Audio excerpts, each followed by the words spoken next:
which is a plugin to the Adobe suite. So currently we have Smart Screen Designer for both Adobe InDesign and Adobe Illustrator, and we are developing variable data tools and also creative tools, such as the ones that we're going to discuss today. So I think that from my perspective, I'm both a designer but also an R&D guy. Now when I transition to marketing, I also take the responsibility of hopefully teaching you and other people how to use those tools and how to implement them for your designs. Now I think that really the options are infinite, and I think that you will see all the examples soon, and I think you love all the ideas, etc. What we're going to see today is actually a bunch of features, mostly HP Mosaic and HP Collage features that are parts of HP Smart Screen Designer, as I said. And these tools are basically free. Once you install this plugin, you can use it as much as you want. You can create as many, you can use it as many times as you want, and you can print, hopefully on an Indigo press or an HP press, as many copies of it as you want. And we'll discuss the numbers, because the numbers are really astounding. Okay, so this is a little bit about what we're going to see today, and let's dive in. I'll talk a little bit about why we need the digital print, what are the capabilities of digital print, and then we can dive in to the actual examples.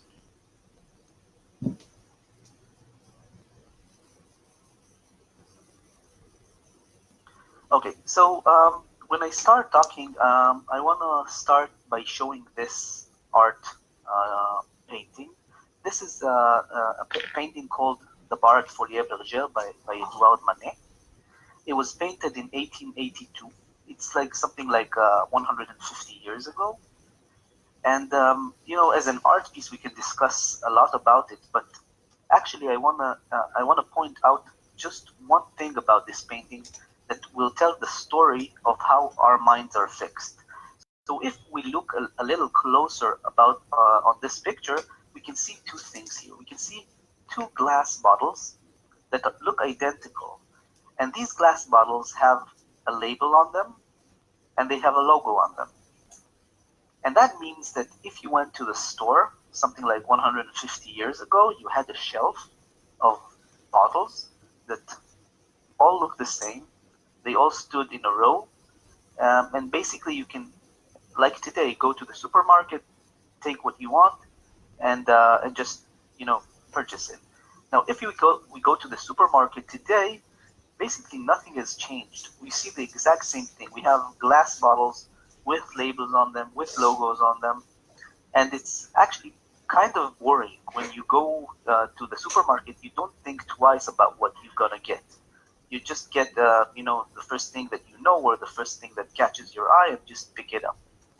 Now, this specific thing about the boredom of the shelf is a crucial thing for consumers, because if we look at the numbers, in the year 2000, we had 12 seconds of attention span, which decreased in 2018 to only 8 seconds. So we have 8 seconds to actually make the user select something, and we'll discuss this. Now, just as an anecdote, do you know who has a better attention span than human beings? A goldfish. A goldfish has 9 seconds of attention span, which is amazing. We are so fast to decide that it's really something to take into consideration. So within those 8 seconds, we need to make the consumer do 3 things. We need to actually integrate with him, show him the product, as an eye catcher. We need to make him want our product, to integrate with it, or to engage with it.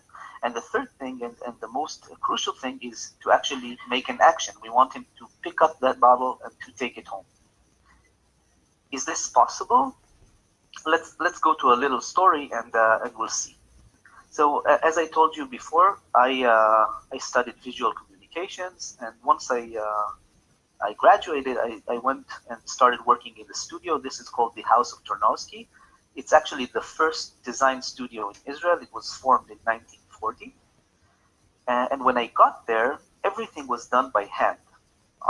It was all created with scissors, glue. We created all the mock-ups manually. Then we started doing the build-ups manually. We created all the finishing manually. And my boss then, Danny, may rest in peace, he was 80 years old when I brought the first computer to this studio. And when you're 80 years old and you see a computer, it kind of, it's a little weird for him. So I remember one day he came to me and he said, can you please print this cat for me in 40 different colors? And then I didn't know much. I knew Photoshop, etc. And I said, yeah, of course, give me, a couple of hours and I'll print it out for you. And he looked at me and he asked, why can't you just tell the computer to do it? And it's funny because basically my role today as the VDP product manager is to help you or the brands or the designers to tell the computer what to do. Now, if Danny would have known all the capabilities that we have today and asked me for these 40 cats, I would ask him, wait for a minute, and then I can give him 40 cats and 40 dogs and 40 aliens and whatever you wanted in just a click of a button, because it's as simple as that.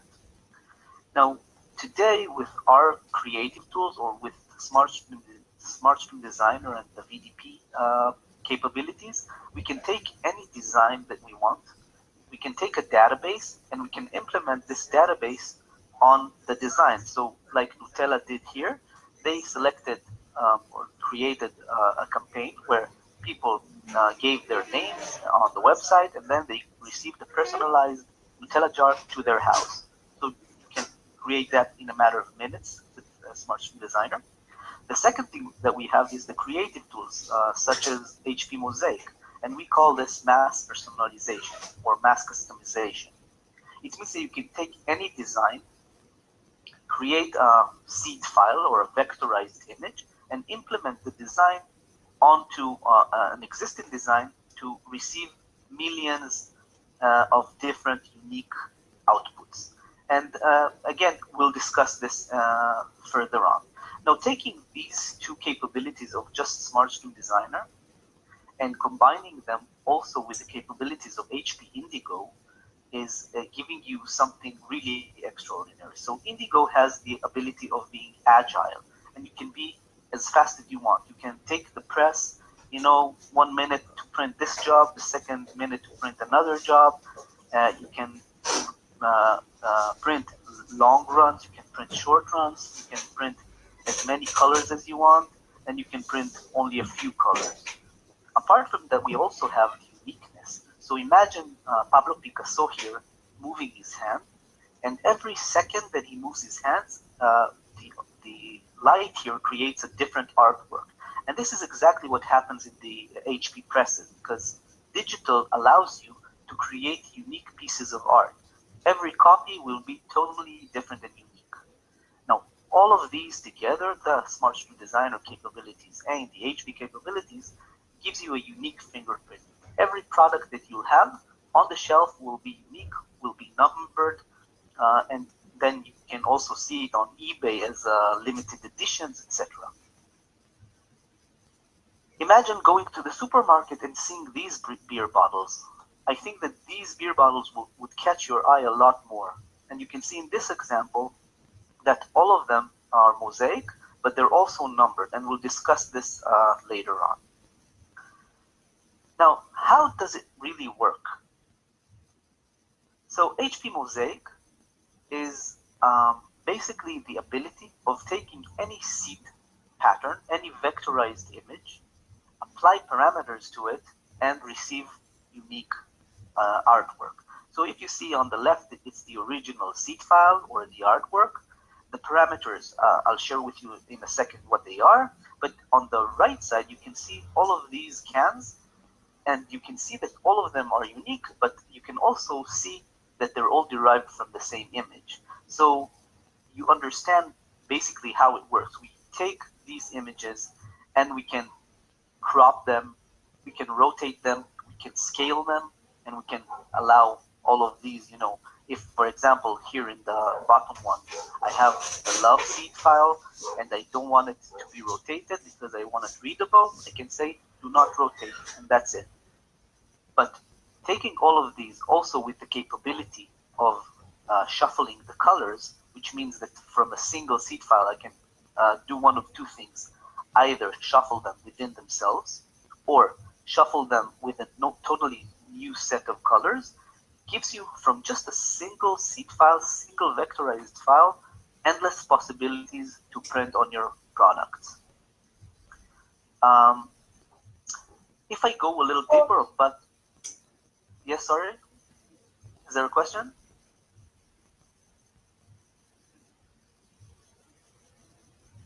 Okay, I'll continue. So just a little bit deeper about what is a good seed file. If I take the seed file on the left, you see those lines here, and they're also bitmap. If you look closely, you see that when I zoom in and rotate, the output is not that interesting. It's not that pretty. And also it becomes a little blurry because it's pixelated. On the right side, on the other hand, you have the seed file, which is nice as a 100% or in its original version. But every time that you zoom into it, you get a different, unique art, and every place that you'll select here will be nice looking and interesting. Also, if you take a seed file that has a lot of empty areas or a lot of clean spaces, when you zoom in, you get unwanted results, like you see on the left side. You see this green example, and it doesn't look nice. It's not an interesting output. If you look at the right side, you can see how detailed the seed file is, and again, as much as you zoom in, wherever you put your finger on it, it will be an interesting output. Now, one more thing about this, when I tend to talk about the different applications that HP has, for example, HP Mosaic is a star, but also fluorescent ink is a star, and metallic media is a star, and every other feature that Indigo or HP has are different stars, but the smart thing about it is to combine them and create constellations, because every constellation and in every campaign that we'll see soon, you see the assortment of these things about which paper I use, which ink I use, which creative application I use. The constellations give you, again, another dimension to the uniqueness and endless possibilities.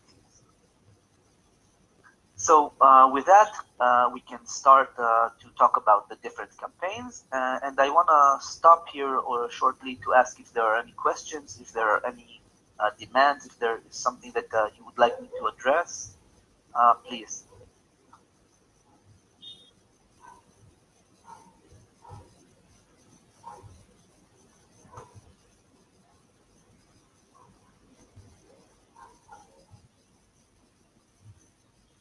Okay, so I'll continue. When I selected the campaigns to show you, I wanted to show you campaigns from, let's say, the easy implementation or how complex the job is, and we'll go over this, and you see how every time you add the complexity to the campaign or to the idea, that you can get really very nice and beautiful results. So, for example, this Heineken bottle, we created not a lot of them, something like 10,000 of these for a show that we did. And basically, the nice thing about this campaign is that it all derives from just one single seed file, like we saw earlier. So this is a seed file that was created by an artist called Emily Fogart. And she created this seed file, which is very interesting. It's very detailed, and every element here has a uniqueness to it. But the combination is also very interesting. But she also played with these elements. So, for example, she took a bunch of these elements, but she also created numbers for it because we wanted a personalized bottle. We wanted each person who got this bottle to know that it's unique. He has a different number. He can also integrate with this number. For example, if you go online, you can type in the bottle number and you got the design pack and you can do things with it. For example, order it on a t-shirt or order it on an iPhone cover, etc. And then once printed, you can see here that all of the bottles have a mosaic background, but also a different number. So when you put them together, it really looks like a fiesta. It's really nice, and people really wanted to have their own unique bottles. This is how it looked as an assortment. And because this is a vectorized image, you can even take it and print it as big as you want because it will never lose its resolution. So we printed it here on the wall, and you can also print it on a very small items like fingernails. Then you can take all of the designs, all of the colorations, and create giveaways. So for example, bags or wrapping papers or pens, etc. The possibilities are endless because eventually the things that you create with HP Mosaic are PDF based, and you can print them on any HP press, if it's corrugated, latex, indigo, PWI, a large format, etc. The second example that I want to share with you is this watch. It's called the Sony Fess watch, and Sony created this watch, and they wanted to give it a little twist because this watch is a very interesting one. It's a watch that is built with e-paper. E-paper is what Kindle is made of. So basically, it's a digital watch, and also the wristband is digital, and you can change the appearance of this watch in every single minute. So they thought about the idea of changing it every single minute, and they said, why don't we do it actually? So what they did is in the launch of this event, they actually created posters for every minute of the day. They approached this artist, it's called Super Mundane. He created the artwork or the seed file. And as you can see on the right, every minute there was a different assortment of this design. In the launch, they actually printed them all together. They put them in a space, and all of the posters combined 24 hours. So every person who came to the show received his own poster with a single minute of the day. And he had A, a unique piece of art, and B, he had for example, the appearance of the watch that, was personal to him. More than that, they wanted to combine all of these posters to a 24 hours, so they printed black on black and created this spiral that combined all the posters together. So also, when you got this poster, you know what part of the day you are in. The next example is actually not a single seed file, but a multi-seed file. So instead of just having one pattern repeats itself, you can use as many as you want. And in this example, you can see all of the different variations. But they also took it a little further. They started playing with the idea of why this is unique. So chocolate cow. It's called para in Hebrew. It's a very known brand here in Israel. It's the most selling chocolate in Israel, and they wanted to play a little bit about this thing called origami, which means like a cow for the brand and the origami, and they created a unique artwork for each of the chocolates. But they also gave you in the back side, they also gave you the details on how to create this as an origami cow. So you can unwrap it, you can take the wrapper and then fold it into a cow. So every person has a unique cow, and then you can also play with it on social media. So once they have you have your own unique cow, they asked you to upload it to social media and then you can win prizes, etc. This is how it looked on the Israeli television.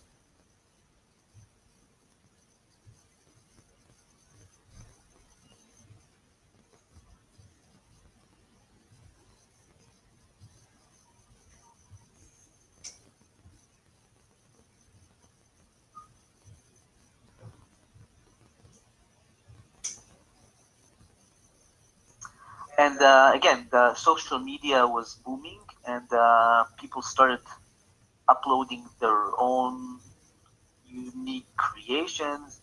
Each of them has, some people gave it a name, some people created comics from it, etc. But again, the nice thing is that everything was unique. Now I'm going to another mosaic campaign, but again, this is totally different, and it's important for you guys to know all the capabilities. Like I said before, each of these applications is a star, and if you know how to manipulate it or use it, to your own needs, you can create really nice things. So if you look at this product here, this is actually like a liquid for smoking, like a vape kind of thing in Russia. This says that the taste is lemon and blueberries, and when you see here, you see this zombie or like a devil or something like that. They wanted to create a zombie party, and what they wanted to do is actually to create as many zombies as possible. Now, when you look at this, you don't necessarily know that it's mosaic, but if you see how it was built, you'll understand why this is a smart use of mosaic. So we discussed so far that mosaic can take any seed file and then zoom in or rotate or transposition or even shuffle the colors.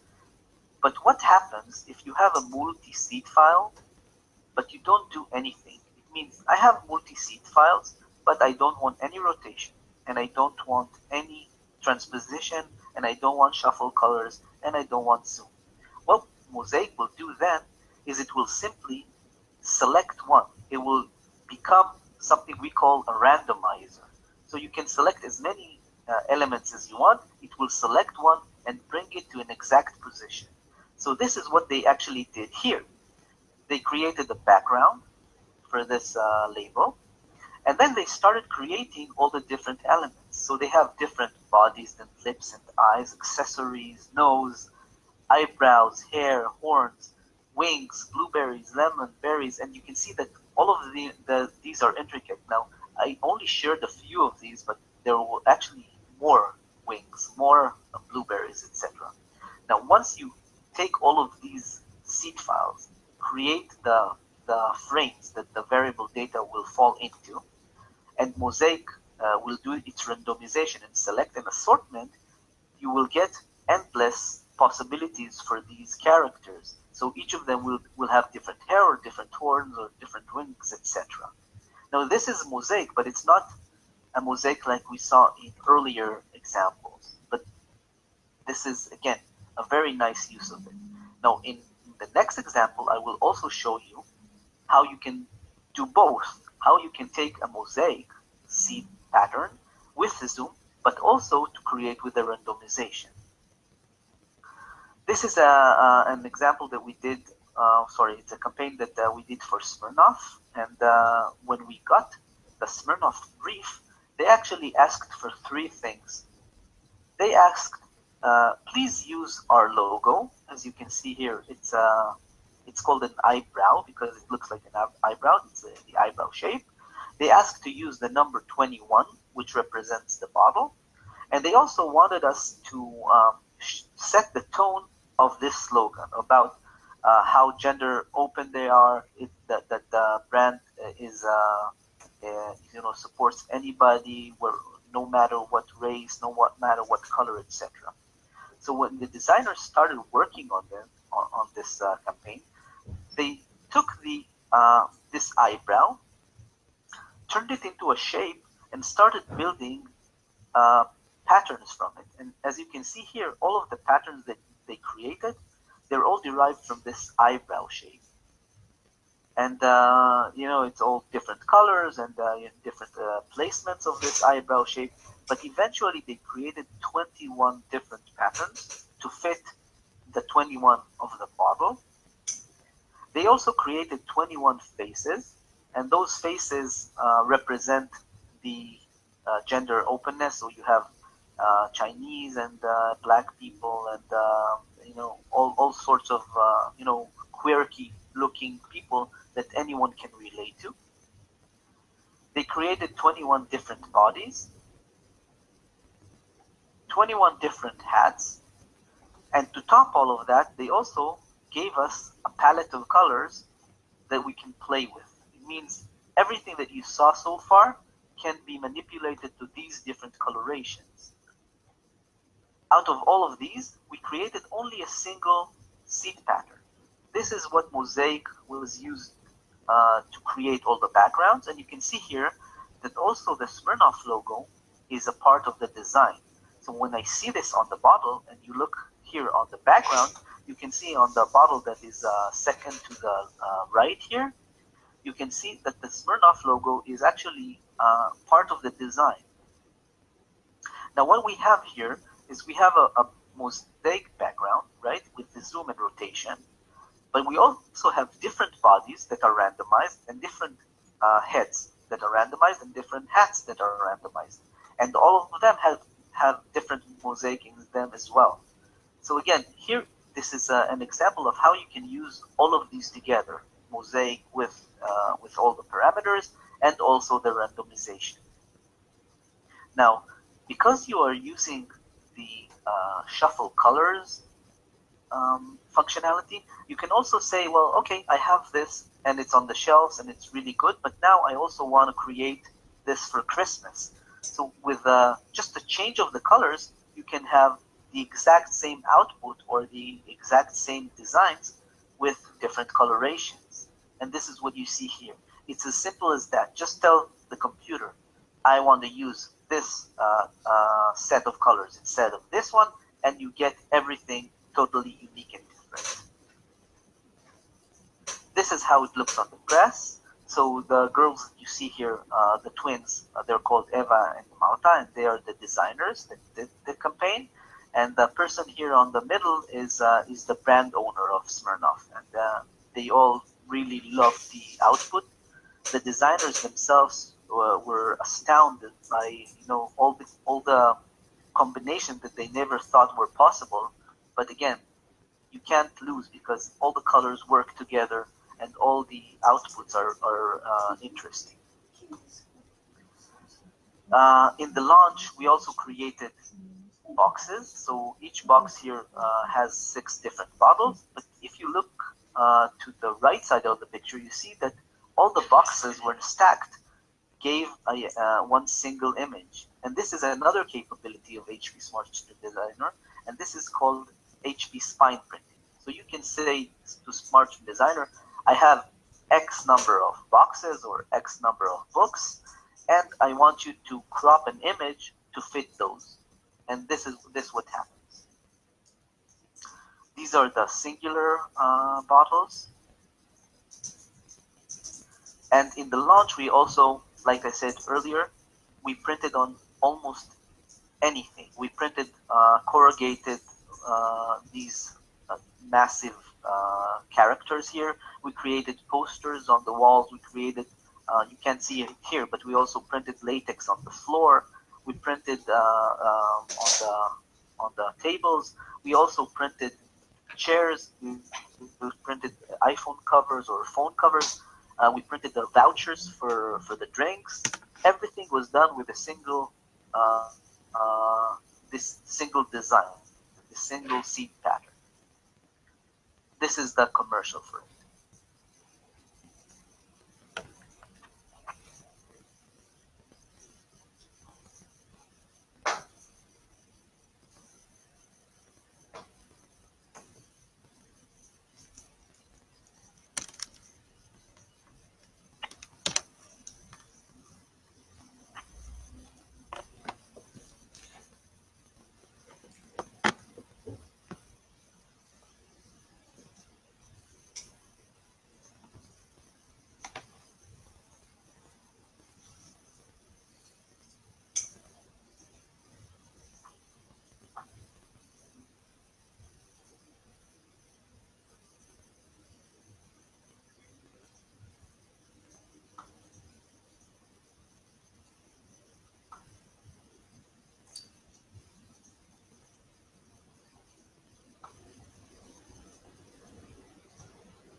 Okay, if I go even deeper than this Smirnoff campaign, I go to another example that has both a mosaic background and also the randomizer.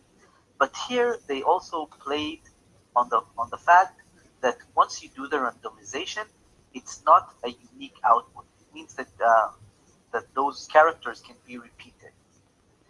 Now, when we saw the vape campaign, we saw how intricate the design was, right? They created many bodies and many faces and many lips, etc. Here, they wanted the different side of it, or the opposite of it. They created only 19 animal heads. They created 10 accessories, 24 unique bodies, and they wanted to play with the assortment of them. So here we have also the different elements. We have faces, we have bodies, we have accessories, we have text, etc. But again, because this is not a lot of different elements, you anticipated that some of these characters will be the same, and they actually played on it. So what they wanted to do is they said, every week we will select an assortment and we will post it on social media like this. So you can see they selected this koala bear, and they said, if you find this koala bear and with this outfit and this hat, you can win a trip to Australia. And they did this every week. And within this week, people started buying the Actimel bottles. They started uploading it to social media to participate in the draw. But the smart thing is that it's not like a singular bottle. It's not like you go into the store and buy a Coca-Cola. Actimel comes in packages of 4, 8, 16, and then if you want to see what's inside, you have to buy the entire pack. So people started buying the packs and then opening them at home to see if they won. And it's like Charlie and the Chocolate Factory, when you get the golden ticket. This is actually what happened. So when people found this koala bear, they started uploading it to social media. The brand created a draw, and one of them received the prize. This is the commercial that they created for it.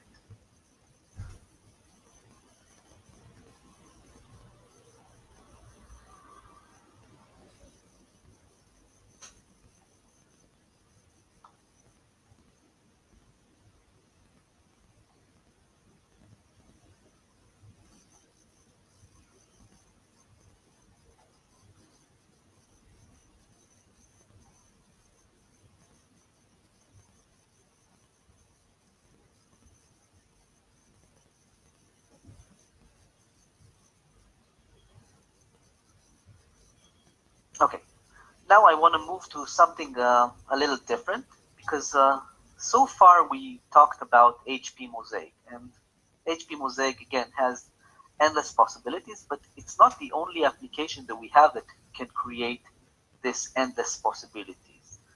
The second application that we have is called HP Collage. It's actually a newer one. We only released it last year.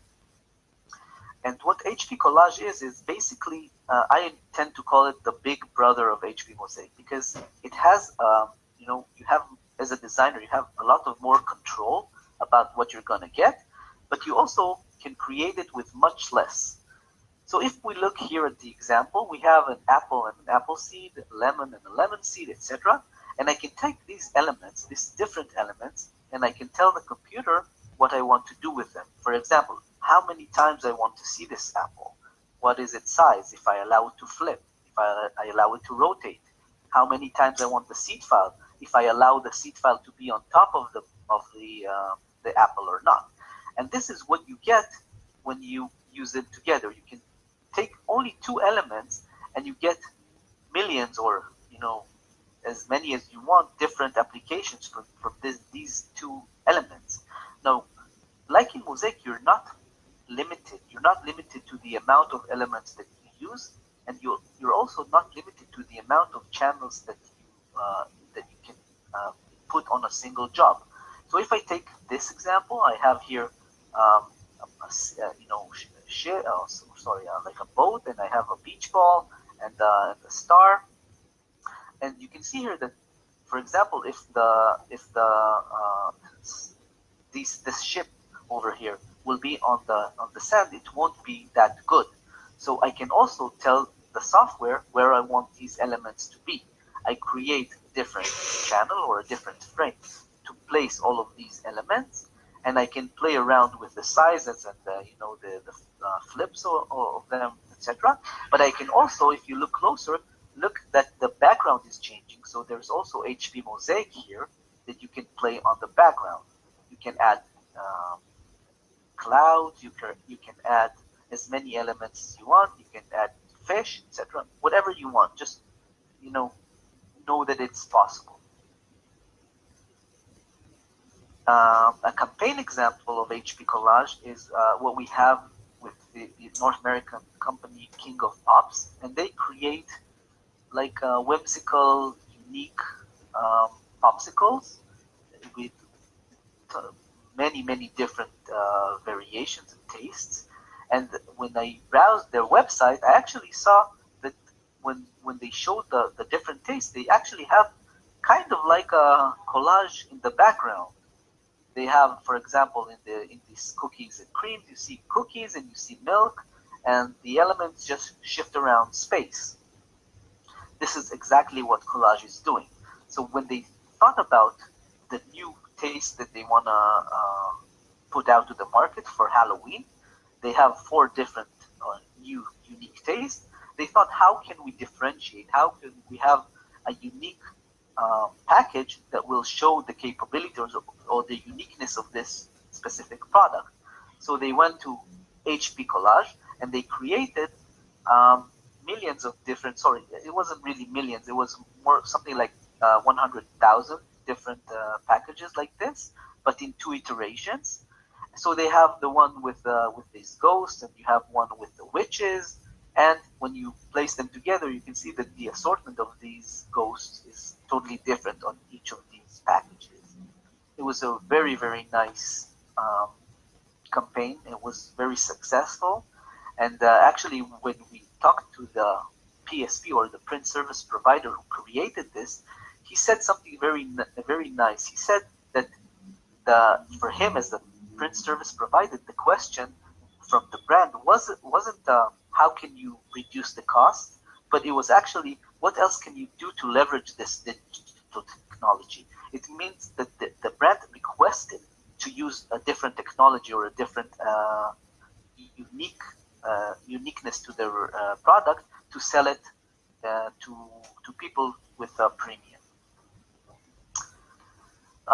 The next application that I want to show you is kind of totally different because it's another unique creative tool that we have. And basically, when the brand wanted to start doing that, they thought about HP Mosaic, but I'll show you why it wasn't possible and how they eventually did this. So this brand is called the Dulwich Gin.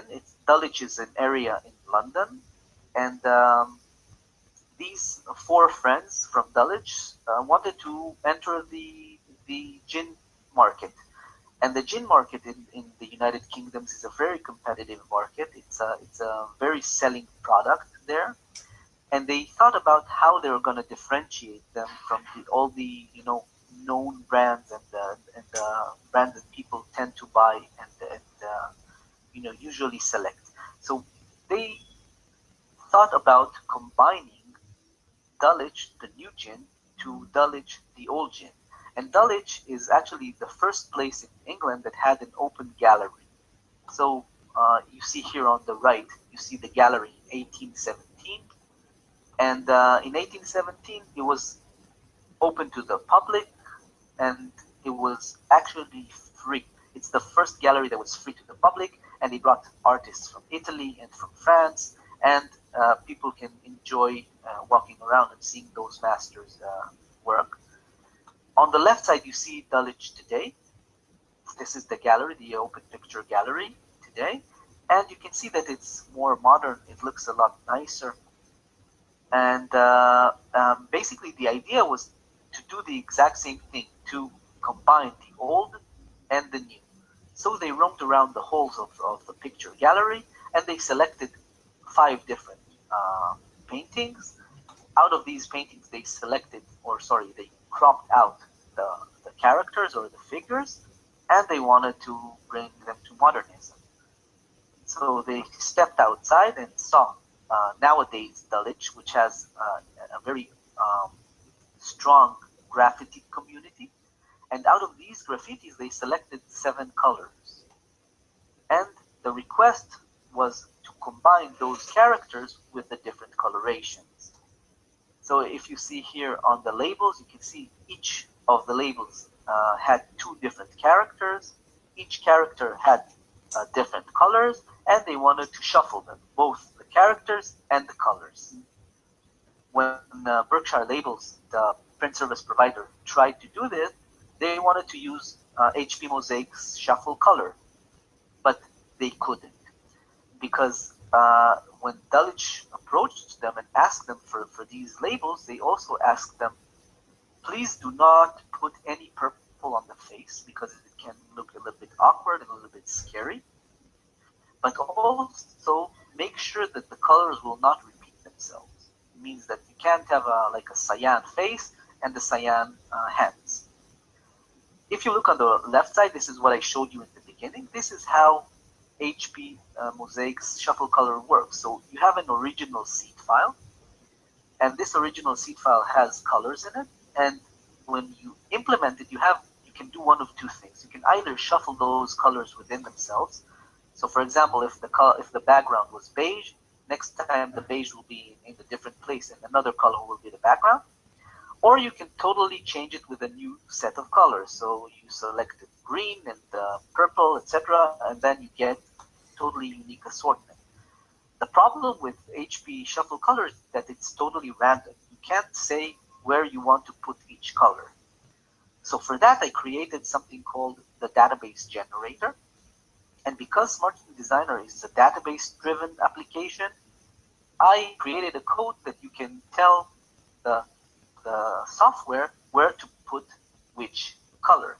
So you see in this tool, you can set how many changes you want, or how many X's, for example, you have in this design.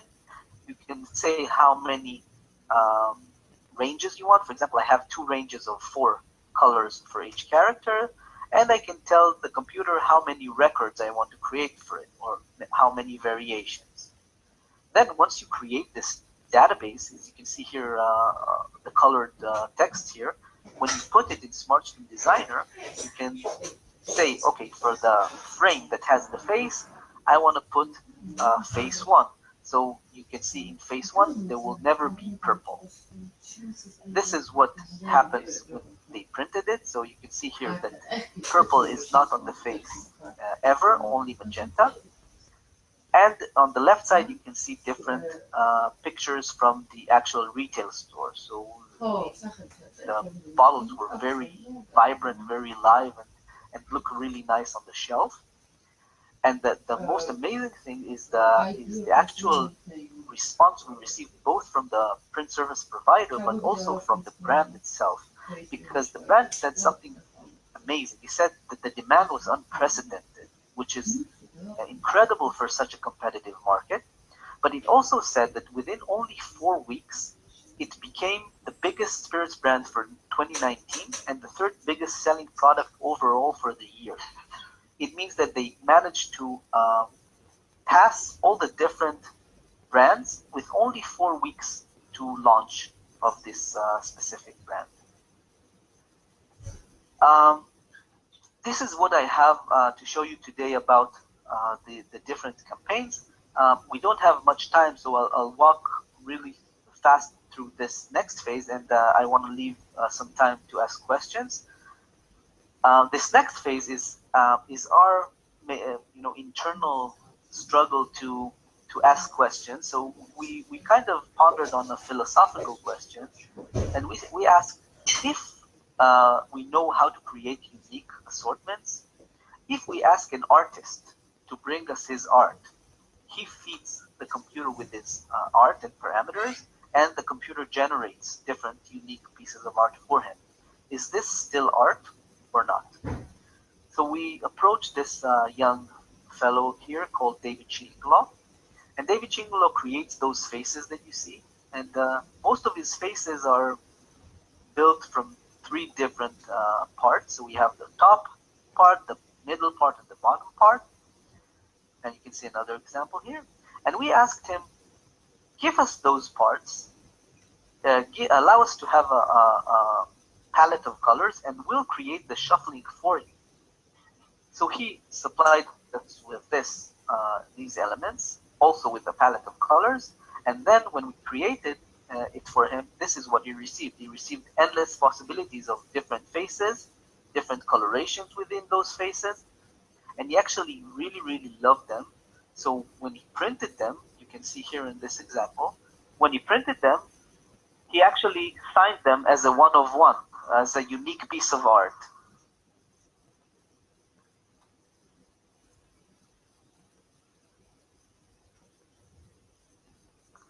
And more than that, he took all the faces and created posters out of these faces.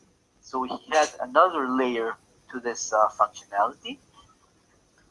And like I said before, right, we have all of these capabilities, but what happens when you also mix this with inks? So you can take this unique piece of art, have a unique poster, but also with unique inks, which is a very beautiful thing.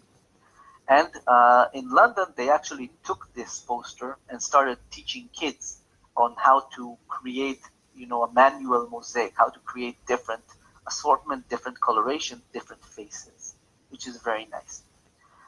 Now, David Chillinglaw is a young artist, and young artists tend to, come up with modernism more happily or more easily than old artists. So we also approached Sir Peter Blake. And if you're not familiar with Sir Peter Blake is actually the artist who created this phenomenon. It's the Beatles' Sgt. Pepper's cover album. And his art looks something like that. He's using very detailed colors, very detailed vector assets, and he places them in very specific places. So when we approached him and we told him, allow us to have those elements and the colors that we want to replace, this is what he said. He said, I will let my art talk to the machine, let the machine talk to the artwork, and let's see what the conversation is. And it's actually a beautiful way to put it. It's exactly what happens. We tell the machine and we have a chat with him, and he gives us the output back. So when we did this is what he received. He also wanted transposition, so a bunch of these elements are also enlarged. And like David Chillinglaw, he loved this so much, but he actually sat in his office and signed them one by one, all of the posters. And all of these posters were sold in the gallery in London in only a single day. This was so successful that it was also placed in Wired magazine, and they talked about the software and about the artist. And I think that it was a great conclusion to the fact that indeed, when the computer generates an artist's art, it's also considered as art. So thank you very much. I hope that I managed to show you a bunch of good examples and that was interesting enough for you. And now, since we have only 5 minutes left, if you have questions, I'd love to answer them. Also, as you can see in the bottom of this slide here, you have my LinkedIn address, and you can come to LinkedIn and see more stories or more campaigns. And also, you have my email if you want to ask questions. Either you can contact Nino Oniani, who will approach me, or if you have questions, feel free to approach me as well.